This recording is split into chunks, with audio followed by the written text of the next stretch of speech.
Sipuk. Alguna cosa ha entrat dins algun vers que se potre escriura.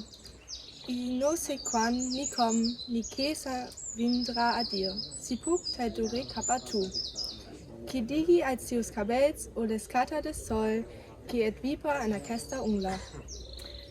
Pro pozza no sempre tiendra dal tot present, al que ara ve en tu, e senti also fosc d'una cosa que hem cau dins algun pou, quan sori e da saber coneix que ve d'aquest moment?